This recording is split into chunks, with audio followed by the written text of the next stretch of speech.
नमस्कार दोस्तों। ऐसी मेरी परम पिता परमात्मा से प्रार्थना है कि आप सब सुखी हो, स्वस्थ हो, मस्त हो और मजे में हो।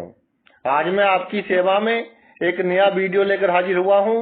वीडियो शुरू करने से पहले आपसे विनम्र विनती है कि अगर आपको मेरा ये वीडियो अच्छा लगे तो मेरा चैनल सब्सक्राइब कर देना और मेरा वीडियो लाइक व शेयर कर देना। आज का विषय है अस्त ग्रह, कंबस्ट प्लेनेट्स। मैंने सोचा नहीं था कि आज ये वीडियो बनाऊंगा। इवनिंग के समय मैं वापस आ रहा था, किसी के साथ अपॉइंटमेंट थी, तो मेरी गाड़ी के आगे आकर किसी ने गाड़ी रोक दी अपनी। तो मैंने सोचा कि ये क्या हो गया।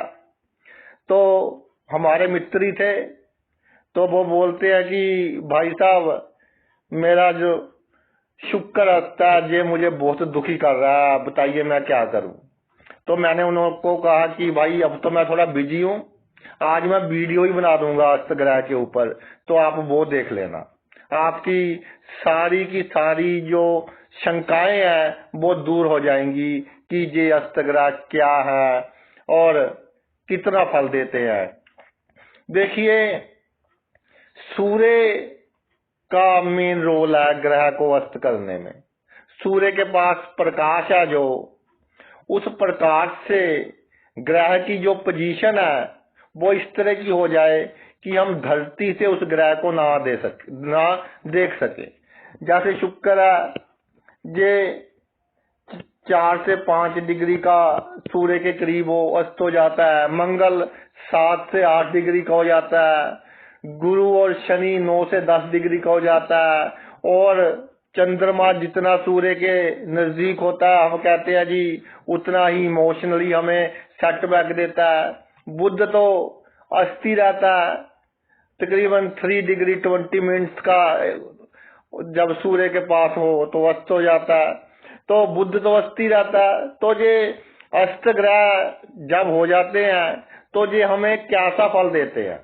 देखिए, आम अगर मोटी सी बात करें तो आप कोई वीडियो देख ले, कोई किताब पढ़ ले, तो ये कंक्लूजन निकलेगा कि ये अस्त ग्रह कमजोर हो जाते हैं, अस्त ग्रह हमें उतना फल नहीं दे पाते। तो अस्त ग्रह वो ग्रह है जो हमारे आसमान में, इस यूनिवर्स में प्रेजेंट है, लेकिन हम उसको देख नहीं सकते। बहुत बड़ी बात है, ये ग्रह है, हम उसको देख नहीं सकते। जब बच्चे का जन्म हुआ, ग्रह अपनी जगह पर है, राशि पर है, लेकिन हम उसे देख नहीं पा रहे हैं।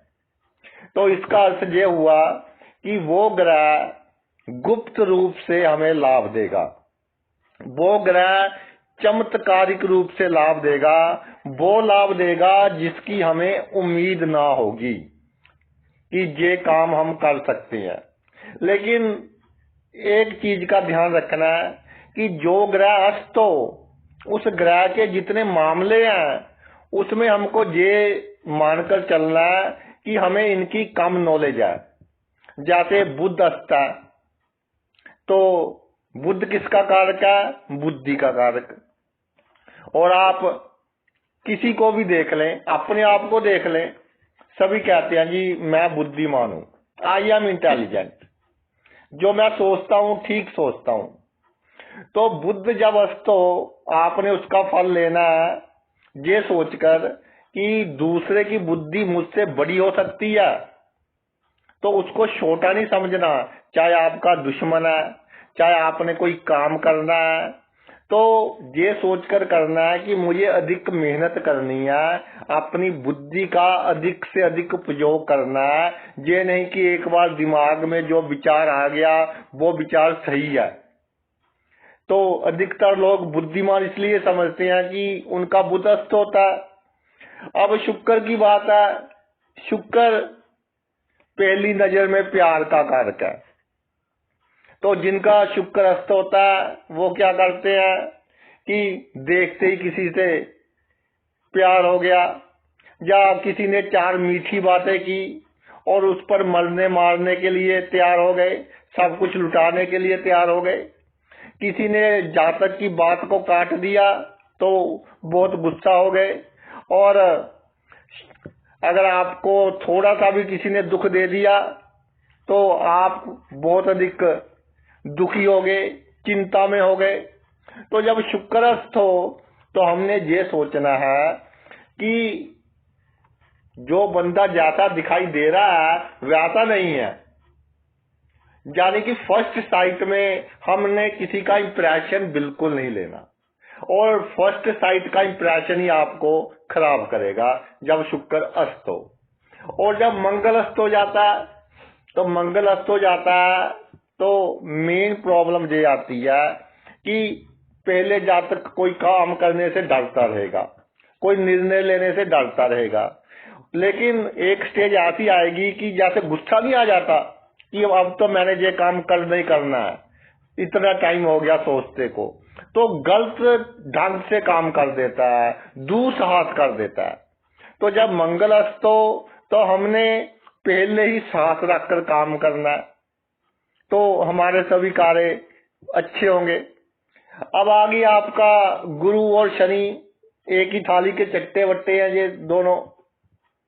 और जब गुरु और शनि अस्त हो तो जातक जो बात करेगा आपकी बात आसपास के लोग काटेंगे, ये पक्की निशानी है। गुरु अस्त या शनि अस्त, आप कहेंगे कि सूर्य जब उदय होता है तो थोड़ा उसका रंग ऑरेंज होता है, तो साथ वाला कहेगा ऑरेंज नहीं होता, लाइट रेड होता है। तो आपकी बात को लोग नुक्ताचीनी करेंगे, और इस नुक्ताचीनी को आपने पॉजिटिव वे में लेकर उसको तर्क के साथ बताना है कि सूर्य का रंग कैसा होता है। एक्सपेरिमेंट कर लें। एक बार किसी ज्योतिष सम्मेलन में मुझसे किसी ने क्वेश्चन कर लिया ऐसे ही सूर्य के बारे में, तो एक छोटी सी टॉर्च लेकर उसके आगे पहले एक पेज रखे, फिर दूसरा पेज रखे, फिर तीसरा पेज रखे। जैसे जैसे पेज बढ़ते जाएंगे, कॉपी के पेज रख लें, बढ़ते जाएंगे, वैसे वैसे उसका रंग ऑरेंज होता जाएगा, व्हाइट से भी ऑरेंज होता जाएगा। तो ये हमको जो तर्क वितर्क करना है, लॉजिकल करना है। अगर गुरु या शनि आपके अस्त हो, अगर चंद्रमा सूर्य के नजदीक हो, तो एक दिमाग में जब तक किसी को कोई बात कह नहीं देते, किसी ने हमने छोटा सा दुख दिया है, वो कहता है कि उलाम्बा देना, जब तक उसको उलाम्बा नहीं दे देते तब तक हम सो नहीं सकते चैन से। और इसी चक्कर में लोगों का कर्ज भी बहुत है, दुखी भी बहुत होते हैं, बहुत कर कराकर कोई ऐसी बात कह देते हैं कि किया कराया जीरो हो जाता है। तो चंद्रमा सूर्य के नजदीक हो तो भाई ये आपको सिर्फ ये ध्यान रखना है कि जिसने दुख पहुंचाया है उसने नहीं पहुंचाया, आपको लग रहा है कि मैं बहुत दुखी हूं उसके कारण, उसने कुछ नहीं किया। उसने तो जैसे दुनिया चलती है, अब किसी से व्यवहार करना है, कोई ना कोई बात तो होगी ना, तो कोई ना कोई बात हो गई तो आपने उसको मन पर लगा लिया, और जब तक उसको कह नहीं दी बात, और जब उसको बात कही, एक्शन और reaction are equal and opposite, आपने रिएक्शन दिया, उसने फिर एक्शन किया, तो फिर ये समस्याएं बढ़ती जाएंगी। अब राहु केतु तो ग्रह है ही नहीं, अस्त होने का कोई मतलब ही नहीं है।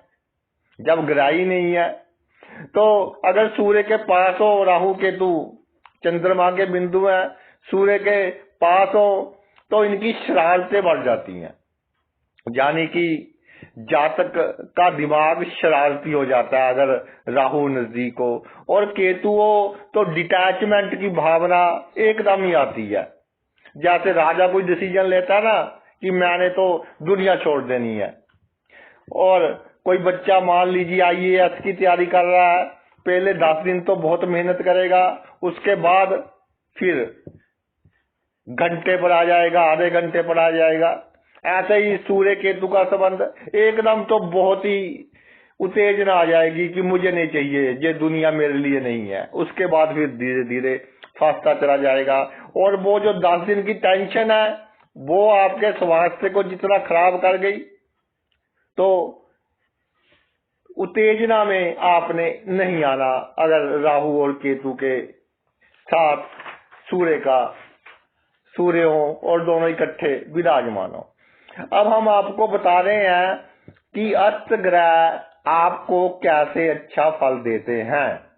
जब कोई ग्रह अस्त हो तो पहली बात, उस मामले में आप बहुत अधिक सोचते हैं, उस मामले में आप अपने जीवन में केयरफुल रहते हैं, और जो आपके आइडियाज हैं उसको आप एक बार नहीं, 2 बार नहीं, 3 बार नहीं, कई बार सोचते हैं। जैसे बुध अस्त है तो आपने क्या करना है कि जो आपका बातचीत करने का ढंग है वो लोगों से अलग होगा और अनकन्वेंशनल होगा। कि जैसे हम फोन उठाते हैं और कहते हैं हेलो, तो जिनका बुध अस्त होगा तो कोई ना कोई दूसरा वर्ड अधिक यूज करेंगे। हेलो तो अगर कोई अननोन नंबर हो तो कर लेंगे, अदरवाइज कोई ना कोई दूसरा वर्ड अधिक यूज करेंगे। वैसे बुध को अस्त में नहीं माना जाता, क्योंकि तकरीबन 70 to 80% केसेस में तो अस्त ही होता है, तो इसको अस्त नहीं माना जाता। लेकिन एक बात है कि जो अस्त की डेफिनेशन है उसके अकॉर्डिंग अगर बात करें बुद्ध की, तो जैसे मैंने पहले कहा कि आज सभी अपने आप को बुद्धिमान समझते हैं, तो बुद्धिमान नहीं समझना अपने आप को, और जो यूनिक एंड अनकन्वेंशनल वे है आपका बातचीत करने का, उस पर भी विचार करते रहना है, और ये आपके जीवन में चमत्कार करेगा। लोगों से बातचीत करने का ढंग और जो आप काम करते हैं, जो हमारी परंपराएं चली आ रही हैं उससे हटकर कर रहे हैं, ये एक बहुत बड़ी बात है। इससे आपको बहुत अधिक लाभ होगा। अब जब शुक्र अस्त हो जाए तो शुक्र क्या है? शुक्र अधिकतर हमारी इमोशनल, जो कहते हैं कि जी दुनियावी वस्तुएं हैं, गृहस्थ जीवन में जिन वस्तुओं से प्यार होता है, साधु संत जिन वस्तुओं से दूर भागते हैं, वो शुक्र है। तो शुक्र अगर अस्त हो जाए तो इमोशनली हम कभी सेटिस्फाई नहीं हो पाएंगे। ये आप सोच लेना, अगर शुक्र अस्त है कि कोई ना कोई बात ऐसी हो जाएगी कि हम इमोशनली सेटिस्फाई नहीं हो पाएंगे। इमोशंस हैं ही इतने, दैत्य गुरु है, और सब कुछ चाहिए, सब कुछ होने के बाद भी संतुष्टि भी चाहिए, हर क्षेत्र में कामयाबी चाहिए, जो कुछ चाहिए। अगर बुध अस्त हो जाए तो वो तो प्रैक्टिकली पॉसिबल नहीं है। लेकिन एक बात है जो आपके जीवन में चमत्कार करेगी जब आपका शुक्र अस्त हो जाए, कि आपको संबंध बहुत अच्छे से निभाने आ जाएंगे, और आपके आसपास जो लोग हैं, आपके मित्र हैं, वो आपकी बहुत सहायता करेंगे। आपके भाई बहन आपकी सहायता करें या ना करें, लेकिन आपके मित्र आपकी बहुत अधिक सहायता करेंगे। और जब पैसे के मामले में कभी उतार चढ़ाव आए, तब भी आपके मित्र आपके साथ खड़े होंगे। ऑपोजिट सेक्स के लोग आपको इमोशनली तौर पर एक बैलेंस करने की कोशिश करेंगे। ये नहीं कि ऑपोजिट सेक्स का मतलब हमारी जो इंडियन सिनेरियो है उसमें प्रेमी या प्रेमिका ही हो गया, ये नहीं है। किसी को आपने मुंह बोली बहन बनाया है या किसी को आप भाई समझते हैं, तो वो भी ब्लड रिलेशन का नहीं है, लेकिन जिसके साथ इतने अच्छे रिलेशन है, इतने आप कह लीजिए संबंध गूढ़े संबंध है, तो अगर वो आपकी कोई मुंह बोली बहन है, वो आपको सद्भावना दे कि भैया मैं आपके लिए ये प्रार्थना करूंगी ईश्वर से, या आपका कोई भाई है कि मैं आपके लिए ईश्वर से प्रार्थना करूंगा और बताओ मेरे लायक क्या सेवा है, तो आधा दुख तो आपका तभी दूर हो जाएगा। तो जब भी अप्स एंड डाउन्स आएंगे, पहले आपका जो सुरक्षा कवच है तैयार है, जब आपका शुक्र अस्त हो। मंगल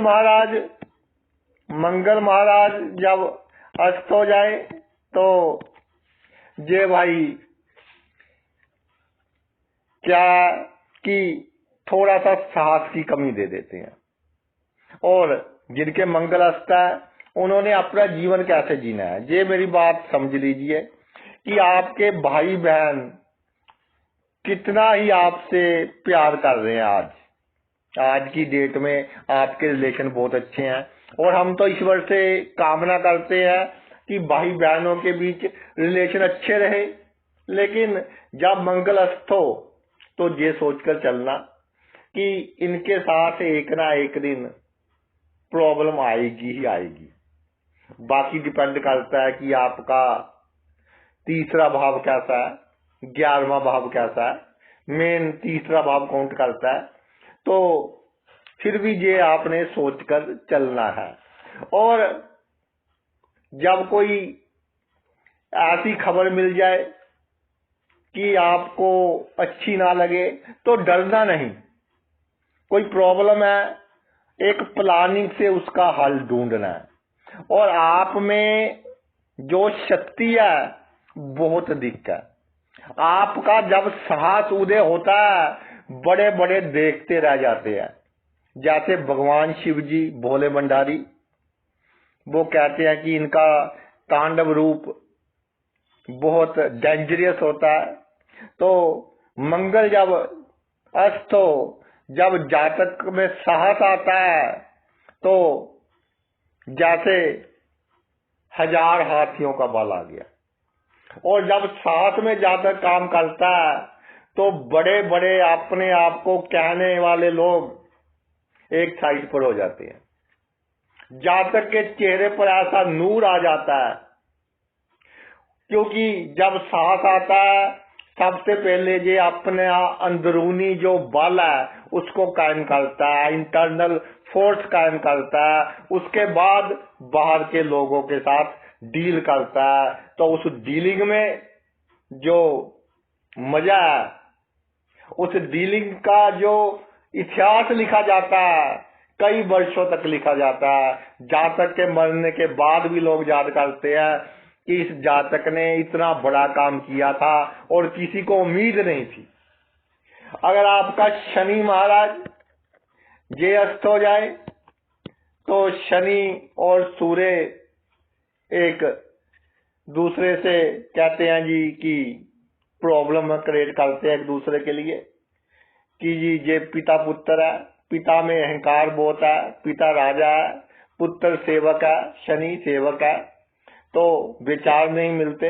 लेकिन पिता पुत्र के बारे में हम अगर देखें, आज कलयुग है, आज भी देखें तो वो कहते हैं कि पिता कुपिता नहीं हो सकता, पुत्र कुपुत्र हो सकता है।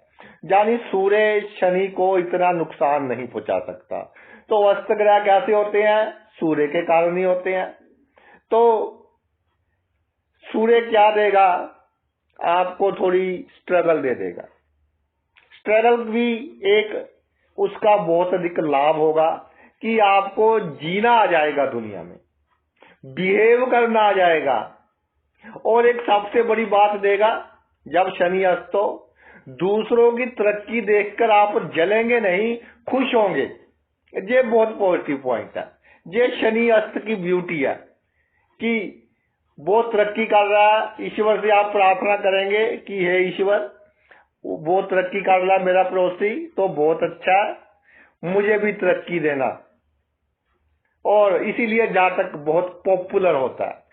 आप देख रहे ना, जिसका शनि अस्त होगा वो बहुत अधिक पॉपुलर होगा, उसको चाहने वाले बहुत होंगे। और इस आसपास के लोग जो चाहने वाले अधिक होंगे, जातक पॉलिटिक्स के क्षेत्र में बहुत तरक्की करेगा और जातक की बात सभी मानेंगे। न्याय का कारक ग्रह, किसी गरीब के साथ अन्याय हो रहा हो तो उसको जातक इस ढंग से ट्रीट करेगा कि जो उसके साथ अन्याय करता है उसको समझाएगा किसी ना किसी तरह कि भाई तू ठीक नहीं कर रहा, यानी दोनों को सेटिस्फाई करेगा। ये शनि का एक बैलेंस है, तभी शनि को मैं सबसे अच्छा ग्रह मानता हूं। एस्ट्रोलॉजी में शनि को सबसे अच्छा ग्रह इसलिए मानता हूं। और अब आपके गुरु महाराज आ गए। गुरु महाराज कहते हैं कि मैं गुरु हूं और राजा क्या है मेरे सामने, इसने मुझे अस्त कर दिया, मैं तो अपना गुरु वाला काम करूंगा। तो एक गुस्सा, गुरु को एक गुस्सा आ जाता है कि ये राजा है, मैं गुरु हूं और मुझे लोग देख नहीं पा रहे। तो उस गुस्से के कारण जातक अपने आप को बहुत बुद्धिमान शो करने की कोशिश करता है कि मैं बहुत बुद्धिमान हूं। और पहले जातक जब पब्लिक प्लेस पर बोलता है तो उसमें एक बहुत प्रिंसिपल्स झलकते हैं, उसकी बातें बहुत बड़ी बड़ी होती हैं, लेकिन प्रैक्टिकली जब वो फील्ड में काम करता है तो प्रिंसिपल्स इधर उधर हो जाते हैं। तो इसका बहुत लाभ होता है, क्योंकि जो गुरु है, मैंने कई बार कहा कि जिस भाव में होता है उसका नुकसान करता है अपने असूलों के कारण। अगर मजबूत हुआ, अब अस्त हो गया तो ऐसा मान ले कि मजबूत नहीं है। अब इसने प्रिंसिपल छोड़ दिए, अपने असूल छोड़ दिए, तो जब असूल छोड़ दिए तो आपको बहुत अधिक लाभ देगा। आम लोग आपको मूर्ख नहीं बना पाएंगे, आपको चीट नहीं कर पाएंगे, आपके अपने आपके लिए प्रॉब्लम नहीं क्रिएट कर पाएंगे। तो ये ब्यूटी है जब गुरु अस्त हो जाता है। और एक बात और है कि मैं तो वैसे नहीं मानता कि 6, 8, 12 को दुख स्थान कहते हैं, मैं नहीं दुख स्थान मानता। मैं आपको ये बोल रहा हूं कि कहते हैं, लेकिन 6, 8, 12 का मालिक, मेरी बात नोट करें, 6, 8, 12 का मालिक अस्त होकर 6, 8, 12 में ही बैठा हो, जिसे विपरीत राजयोग कहते हैं, अस्त होकर बैठा हो, तो सोने पर सुहागे वाली बात हो जाती है, यानी कि बहुत उत्तम फल जातक को मिलता है। इसके अलावा अगर ग्रह अस्त है और उस पर किसी मित्र ग्रह की दृष्टि पड़ रही है तो भी अच्छा फल देता है, क्योंकि एक तो अस्त होने के कारण जो उसमें क्वालिटी आ गई, उस क्वालिटीज में जिस ग्रह की दृष्टि पड़ रही है उस ग्रह की प्रॉपर्टीज भी आ जाती हैं। जैसे गुरु की पड़ रही है, समझदारी आ जाएगी। शुक्र की पड़ रही है, लोगों को अपनी तरफ कैसे अट्रैक्ट करना है वो आ जाएगी। मंगल की पड़ रही है, उत्साह आ जाएगा। तो इस तरह वो आ जाएगा। अब सबसे मेन जो प्रॉब्लम क्रिएट करता है वो करता है चंद्रमा। चंद्रमा के बारे में भाई मैंने बहुत समझाया, जो भी कुंडली दिखाने आते हैं कि ऐसे नहीं आप ऐसे करो, ऐसे नहीं आप ऐसे करो, लेकिन चंद्रमा को मैं भी अभी तक अच्छी तरह से इसकी रेमेडी नहीं खोज पाया कि ये सूर्य के नजदीक हो, अमावस्या का जन्म हो तो जातक बहुत इमोशनली वो हो जाते हैं कि जैसे कहते हैं कि जो बात दिमाग में आ गई, जो शक आ गया, जो गलतफहमी आ गई, जो वहम आ गया, वो निकलता ही नहीं है। अब कई उपाय कर देख लिए। अगर चंद्रमा अच्छे भाव का मालिक है, लग्नेश है, नवमेश है, तो इसका नग भी पहन सकते हैं।